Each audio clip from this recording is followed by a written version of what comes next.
Hi again then guys, and welcome to another installment of Beards and Cars. For those who are perhaps new to this series, which could be some of you, this is a podcast style long form series where we talk about a variety of hot button topics with various games or YouTube or whatever the case may be. And as always, I've listed all of the time codes and topics down below in the description if you want to jump around throughout the video. But for this particular pick, I wanted to move away from what we would usually discuss, which is the current two big games of each respective main franchise that we talk about, be that Gran Turismo and Forza, and in particular Gran Turismo Sport and Forza 7. And instead of talking about those, which we have been a lot over recent weeks, this one's going to look to the future.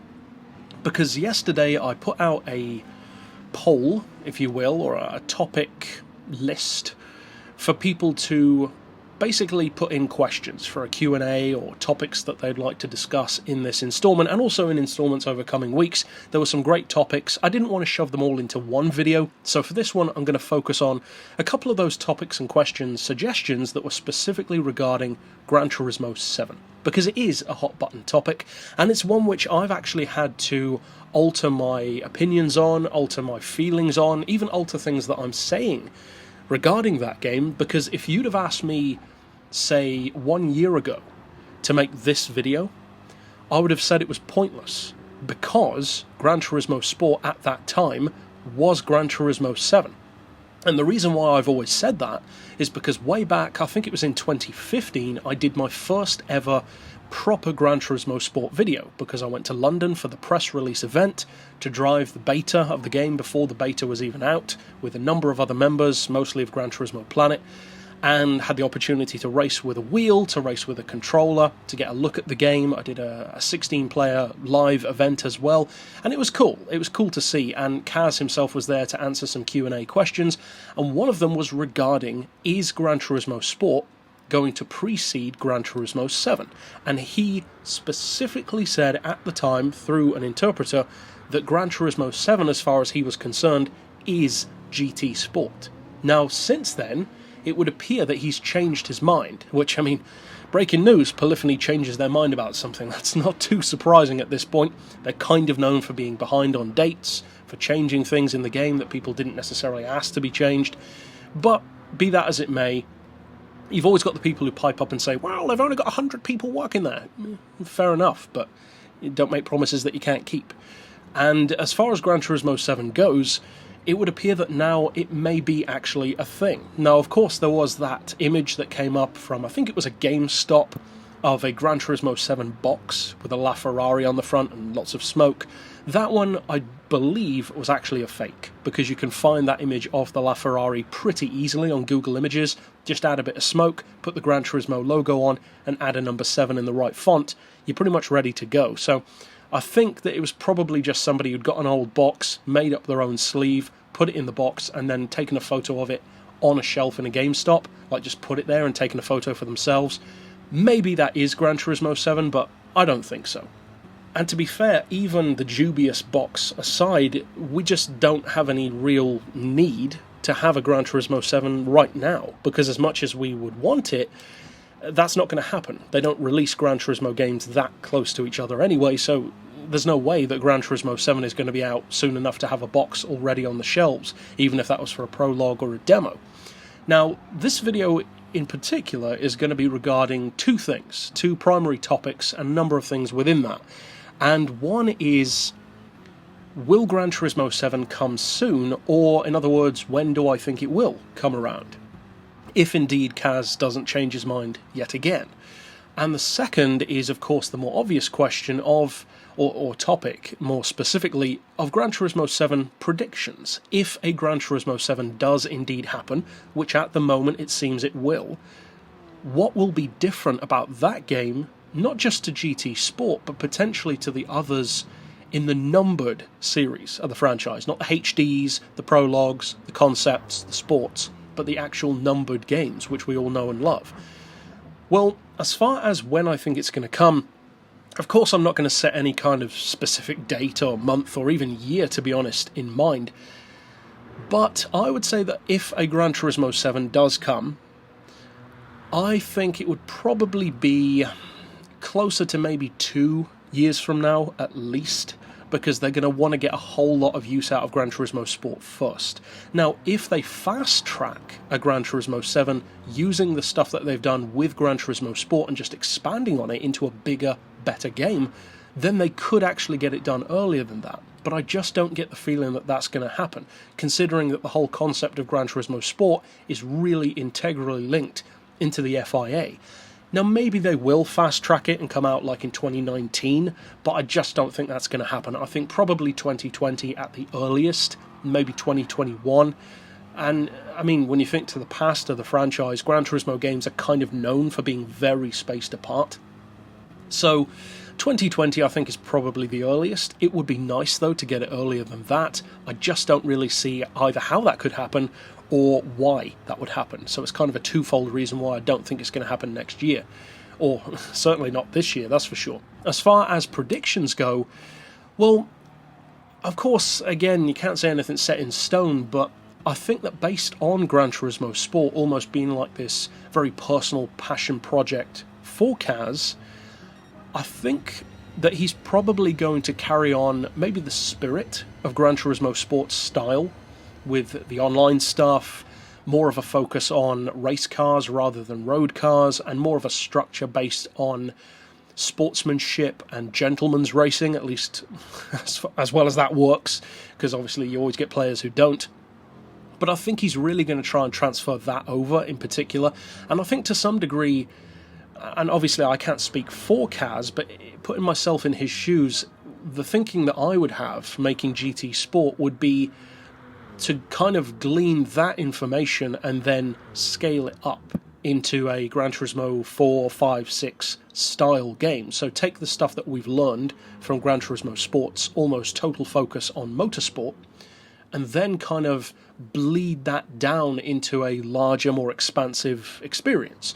Whereas Gran Turismo Sport is very much so focused on the online side of things, and the career mode was an afterthought. Obviously in the main game, you can't get away with that. And one of the biggest gripes that people, myself included, had with Gran Turismo 6 was that the career mode was horrendously small. You could complete it, as I've said before, in about a day or two. Whereas Gran Turismo has always been known for the exact opposite, ever since the first game, especially the second game and the fourth game, and you could definitely say the fifth game as well, although I know some people don't like the fact that the career mode is essentially the same thing twice, just with you driving and then with you directing. Personally, I don't mind that, but having it more changed up would have been a good idea as well. But Gran Turismo is known and loved for having these massive, immersive career modes. And of course, last week, just on a slight side note that does tie into that, I talked about great things about Forza and Gran Turismo in terms of the entire franchise, to put the fandom to one side and to actually consider things that either of them do really well. And I think that the career mode, and as I said in that video, it really is something that Gran Turismo has always been very strong on. And even though I adore and love both franchises very much, I will readily admit that Forza's career mode is not as interesting anymore. In fact, I would say after Forza 4, it kind of went downhill to becoming very repetitive, and I found that to be the case with Gran Turismo Sport as well. Now, of course, me, of all people, saying that it's repetitive, given the tunes that I do for that Blue Moon Bay event, which I've done, 120 times or something to earn cash, but to me, that's different, because I've always gone to those very repetitive events just for the sake of earning cash, because to me, the mindset that I have going into those events is not for fun. And I kind of alluded to that last week as well, where I'm not a racer, I'm a businessman. So to me, racing in those events is not about the fun, it's just a means to an end. So I just turn my brain off. I listen to podcasts, I listen to YouTube series like Good Mythical Morning, stuff like that, to just pass the time while I'm earning cash, getting mileage points, stuff like that. Now, on the subject of mileage points, as a little segue, how is Gran Turismo 7 going to implement tuning? Because Gran Turismo Sport's tuning engine, as I discussed last week as well, is something which a lot of us have mixed feelings about. Some people like it, some people think it's a more efficient, simplified, pared down way of doing things, and that is true. I would actually not disagree with that. That is factually accurate. But my argument is whether or not that's actually a good thing, because paring something down, in effect dumbing it down, for people who aren't familiar with tuning, yes, that does mean that you can include more people, because at the end of the day, people have asked me before, why do I talk about tuning in a way that almost sounds a little bit childish? Well, the reason why I talk about it in that way is because I don't need to prove anything. I am a fully qualified mechanic and engineer, so I don't need to try and prove that to someone. So my tunes aren't about me showing off how smart I am, it's about me helping people to tune who don't know how to. So dumbing down things is not a bad idea. But the difference with GT Sports tuning is that it's not dumbed down to help people, it's dumbed down for people who just can't be bothered to tune. Or that's the impression that's given, because it's not simplified in a way that allows you to accomplish tuning more easily. It just downright deletes half of the tuning parts completely. No race brakes, no aero upgrades, no flat floors. I mean, again, that's kind of a self-contradiction, where you have this lack of flat floors and aero upgrades in a game that's about motorsport. That doesn't really make much sense. They're road cars, yes, but then you could ask, why are the road cars in the game at all, if that is the case? But as far as Gran Turismo 7 goes, I think that they're probably going to have more of a focus on the tuning, visual tuning, aero tuning, even mechanical parts as well, certainly than Gran Turismo Sport does. It's more a question of how much more. Because I think, for one thing, the community would demand it. So even if it wasn't in the game from day one, they pretty much have to add it as DLC. But I think that they'll probably focus more on stuff like the aero upgrades, because let's be honest, Gran Turismo's never been great for that. Gran Turismo 5 and 6 is where it really got into its own, where you could do, in Gran Turismo 5, essentially full race conversions, but at the same time nowhere near as cool as Gran Turismo 2's race conversions. And Gran Turismo 6, I would say, probably had the best all-round balance, where you could fit wings, body kits, flat floors, change the rims, change the paint extensively, thousands of paint colours to choose from. There was decent tuning. Not amazing, but decent. And if you think about it, if you combined Gran Turismo 6 and Gran Turismo Sport, you'd actually have a pretty good Gran Turismo 7. Or even if you combine Gran Turismo 5 and Gran Turismo Sport, if you think of the tuning style, the kind of cars, the kind of tracks that 5 or 6 had, and then the graphics, the physics, the improved sounds, the online experience, and the FIA stuff of Gran Turismo Sport, you'd have a really good Gran Turismo 7, I think, because most of the gripes that I have with Gran Turismo Sport could quite easily be fixed just by bringing back some of that old school flair. And I mean, old school, it's not that old. Gran Turismo 6 is only from 2013. So as far as Gran Turismo Sport goes in terms of cars, because we've talked about tuning, we've talked about career mode, for cars, that's an interesting one. Because Gran Turismo Sport, I would say, has a good selection of cars, not in terms of how many there are, but in terms of the ones chosen. There is a good selection. It's not amazing. It certainly doesn't have anywhere near the numbers of most of the other games. Even after all of the proposed DLC, it will still have, barely more cars than Gran Turismo 3 had.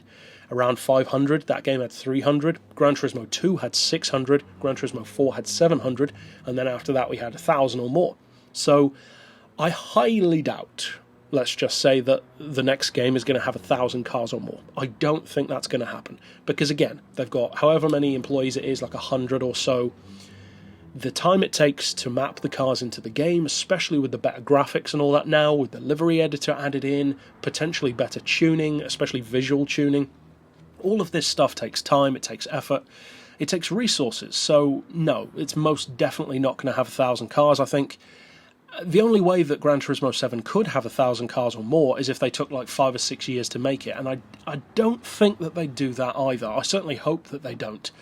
At this point, I don't think they could really afford to take that long, because so few people are playing Gran Turismo Sport now. People are dropping off every day. I haven't checked the actual official figures, I'm not sure if you can, but I should imagine there are probably more people leaving the game at this point than there are buying it. And you could say that will happen to any game, and that's true, but people don't usually drop off quite as quickly. As I said last week, I've seen a significant drop in views, even over the past month.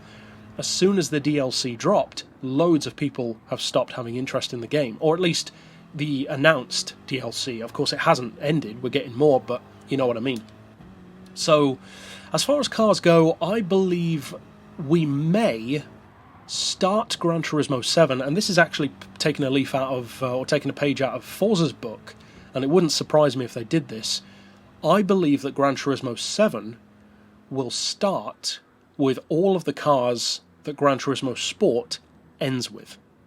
So in other words, when all of the DLC is finished and we have the proposed 500 cars, again, of course, if we get those, because let's not forget that more than half of the Vision GTs never made it into Gran Turismo 6, so don't get your hopes up too high that we get 500, but that wouldn't surprise me if they kind of did what Forza does, where you buy something as DLC in one game and then it's included as standard in the next game. Now, I don't like that. I know a lot of people who love Gran Turismo hate that you buy a lot of Forza DLC, whereas on Gran Turismo, at least more recently, it's been free. That is great.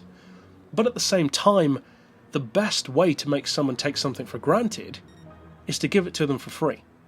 And that is easily shown by the way the fans react to the car packs.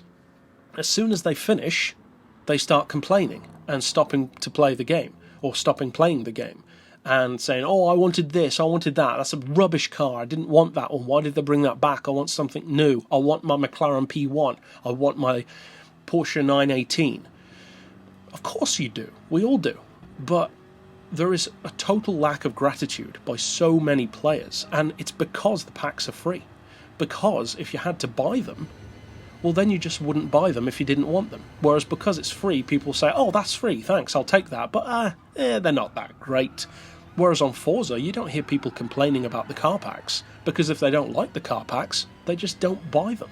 It's really as simple as that. It's like the microtransaction argument. Nobody forces you to buy it, just don't. So it's a very simple equation. Now, does that mean microtransactions should be in games? No, of course not. But at the same time, it doesn't make me angry that they are. There are microtransactions in Gran Turismo 6, but I never felt offended by them. I never felt inclined to use them. Likewise on Forza 7, there's the whole loot box thing. I happened to get a couple of loot boxes for free because I bought the VIP edition of the game. And so far, I've got all of the car packs for free for that same reason. So it doesn't bother me at all. As soon as those packs ended for free, the loot crates in particular, I didn't get annoyed. I just didn't buy any more. It really is as simple as that. So I think that Gran Turismo 7 will probably start with a similar amount of cars, as I said, that Gran Turismo Sport ends with. I would not be at all surprised if a lot of the cars are carried over. I wouldn't mind if they actually pared it back a little bit, maybe get rid of, for instance, the 2 BMW M6s, because they serve no purpose at all. Maybe get a couple of new fictional race cars, and that was actually one of the questions that was asked as well for topics in Beards and Cars, and I think it does tie into it as well. Will we get more Group 3 cars, Group 4 cars, not just new categories like Group 2, but cars in the existing ones?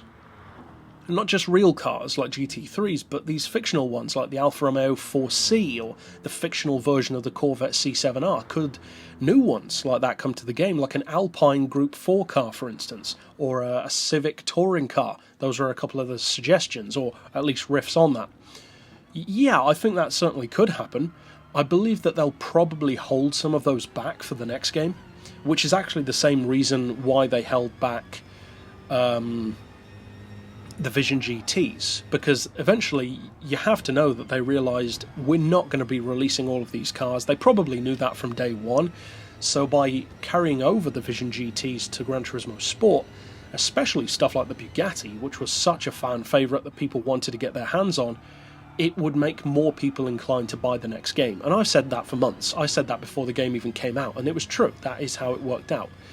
Now, the Vision GT program's gone through a very interesting shift in the community. I've noticed there are far more people now who are getting vocal about not liking Vision GT cars. And I may be wrong about this, but it seems to me that most of those people are people who have played Gran Turismo Sport as their first game in the franchise, who have actually not come from Gran Turismo 6, but are completely new. Now, I'm sure some of those people have been in the franchise before, but I don't get the hate for the Vision GT cars. Now, from one point of view, I understand what you're saying. Why add these fictional cars when you could focus on real ones? Again, the McLaren P1s, the Porsche 918s, Zenvos, Ascari A10s, Gump Apollos, and don't get me wrong, of course I would love those. And I will go a step further by saying, yes, if I had the option of a new VGT or an Ascari A10, you know which one I'd choose. But at the same time, it almost goes back to this free DLC argument where people act like these Vision GT cars are an insult to their family heritage or something. It's just a free car. What are you getting so riled up about? I mean, seriously. But that's the way people are, unfortunately. It's the give everything to me now, I want it now kind of mentality, especially, again, when it's free. So, the Vision GT program, will that make it into Gran Turismo 7? I don't know. I wouldn't be surprised if it did, because again, the VGT program really is a slow process. A lot of the cars don't get released. Sometimes like the Bertoni one, that crazy Batmobile looking thing, it didn't reach the game. Interestingly though, I recently found out, I think it was on GT Planet actually, that the guy who was working on the design for Bertoni actually continued the design after they went bust, and he's kind of finished it, I think. So whether or not that will come to the game at some point, who knows. But there are plenty of others that haven't come to the game yet. If you go on Gran Turismo 6 and look in the Vision GT dealership, just below the main car section, you can see a ton of them that haven't come out yet. I can't remember all of the brands, but I think there was Lamborghini, which of course we don't have. There's Tesla, which I'm personally looking forward to. There's the Jordan, I think the Air Jordan car, which could be like an homage to the Nike car. I seem to recall that one's not happening or something now, but I can't remember. There's a couple that we have had. In fact, there's a lot that we've had, a lot that have been carried over as well. But yeah, I think the Vision GT program would probably be carried over, because the Vision GT program almost feels like it's not just a feature of one game. Like the moon missions, for instance, on Gran Turismo 6 very much felt like that game's gimmick. It's not something that was carried over through all of the games, and I doubt that it will be, because it was kind of like a one-hit wonder, just an interesting little thing, like the Senna events as well. With the Vision GT program, though, it almost feels like it's becoming like an intrinsic part of the franchise. So for those who don't like them, get used to it, because I think they're probably going to be sticking around for quite a while soon, and quite a while to come. So yeah, I think that the Vision GT program will be included in Gran Turismo 7. How many cars there will be by that point, who knows? What other predictions could there be? What about tracks? Circuits?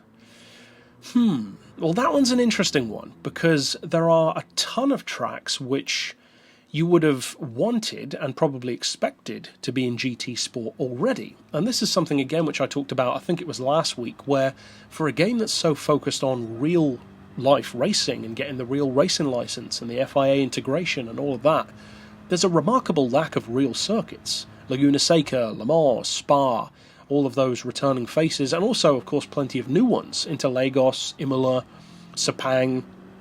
So it remains to be seen as far as Gran Turismo Sport what tracks will end up with. I do think, I hope, and I think it's probably got one of the best chances of all, that the Le Mans is coming back, because they've already got it in Scapes. It's such a famous track. We've got so many Le Mans cars in the game, or cars that have raced in the Le Mans, in other words. So yeah, I think that the Le Mans, or Le Sart, is coming back. As far as the rest, though, I don't know. They seem to almost be focusing more on the fake tracks, or the fictional tracks, let's say, like the different variations of the existing tracks. And again, so many people don't like those tracks. Now, for me personally, I'm not a huge fan of most of them. I think my favourite one has been the new variation of Dragon Trail, the smaller track with the long straight. I think that's actually a pretty nice little circuit.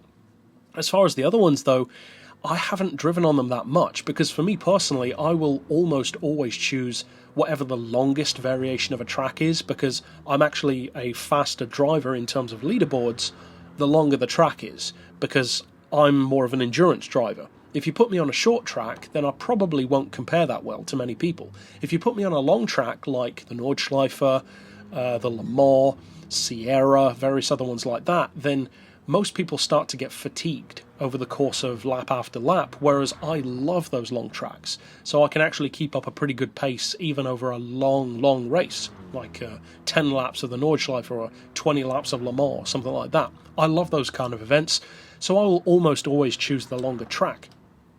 But as far as the tracks in the next game, I'm going to predict that, like the cars, a lot of them will be carried over, including a lot of the DLC ones. as far as tracks coming back, well, of course, that's kind of a prediction for the current game as well, let alone Gran Turismo 7. I do think the Le Mans will come back in this game. I think it will also be carried over to the next one. It's just too important not to have. They'll kind of be shooting themselves in the foot if they don't add that at some point. I think they'll bring back Laguna Seca, but again, when they bring it back is more the question than if. But I think overall those are probably my main predictions for the game, and also kind of not just predictions, but more almost questions of what would I like to happen versus what do I think will happen, which I guess is the nature of a prediction, really. So what predictions did we have? There was like 5 or 6, I think.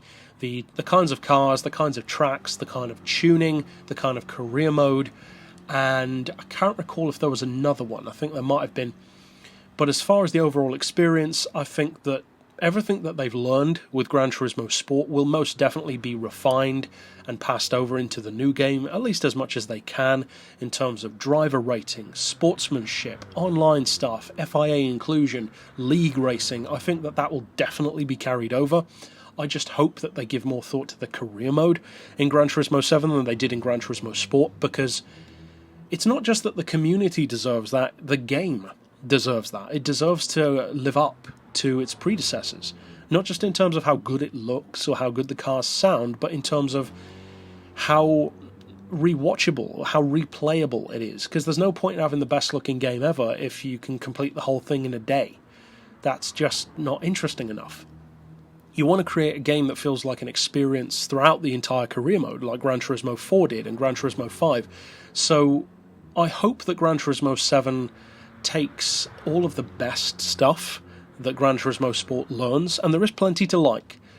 And I hope that it combines it with some of the spirit of the older games, like Gran Turismo 5 and 6.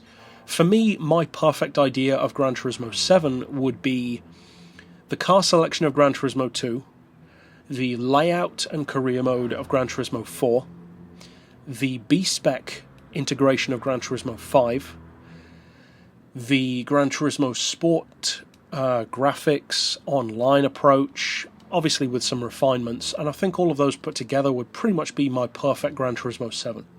Whether or not that's going to happen, well, of course, that's very unlikely. That's what I'd like to happen. I'm hoping, realistically, that what we'll get will be something like Gran Turismo Sport meets Gran Turismo 5. Something more akin to that, probably. But we'll have to wait and see, ultimately. So, of course, as always, I'd love to hear your thoughts down below. Slap down what your predictions are. Could be 5, could be 10, could be 1, whatever the case may be. And we've got plenty of other topics as well that we're going to discuss in coming weeks, like new games, Ride 3, The Crew 2, some that I'm potentially going to play on the channel as well. So, that's it for this particular installment. Of course, I'll see you guys next time. And for now, as always, thanks for watching.